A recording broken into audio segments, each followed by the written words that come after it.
Thank you so much for your time. We're here in Gothenburg in Sweden at the launch of the EX90, which is really exciting. This is one of the most technologically advanced cars we've ever seen in the world, I think, isn't it? Yeah, I mean, definitely one of the more people-oriented and the one that uses technology most for the benefit of people to keep them safe and to make their experience more personal.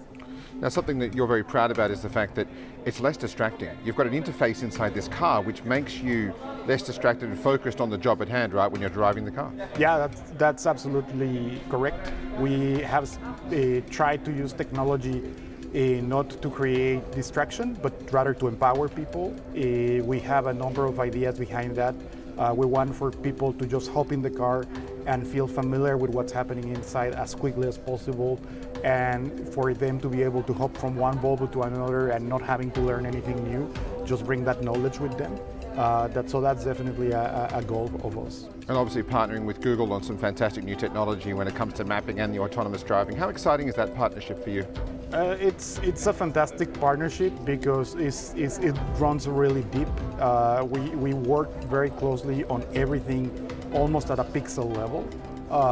We have a really great collaboration when it comes to bouncing ideas, understanding use cases, what is the most common problems that people face with this type of features, and how to educate people to take advantage of the technology of the car.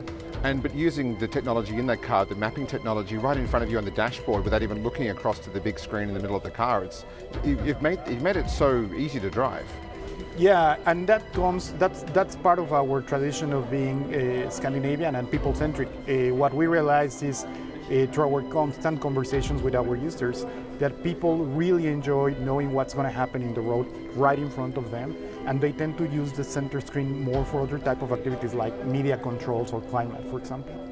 And with some of the other systems in the car, you're making this the safest Volvo ever in terms of the sensors outside, but also the driver sensors inside to make sure there's no driver fatigue or other issues with the person driving the car as well. That's correct. I think that our philosophy has been to use technology to empower people and to simplify the complexity that they face. So it's not only what happens on the screen, it's all this array of cameras and sensors inside the vehicle that is constantly understanding that the user is in condition to drive, is fit, and that the occupants are safe. Must be one of the most exciting projects you've ever worked on in your career as well, I'm sure. Yeah, yeah. Coming from the world of high-tech products and consumer electronics, and now helping the transition of cars moving into that space on adopting technology is fascinating, for sure. Awesome. Well, thank you so much for your time. Thank you.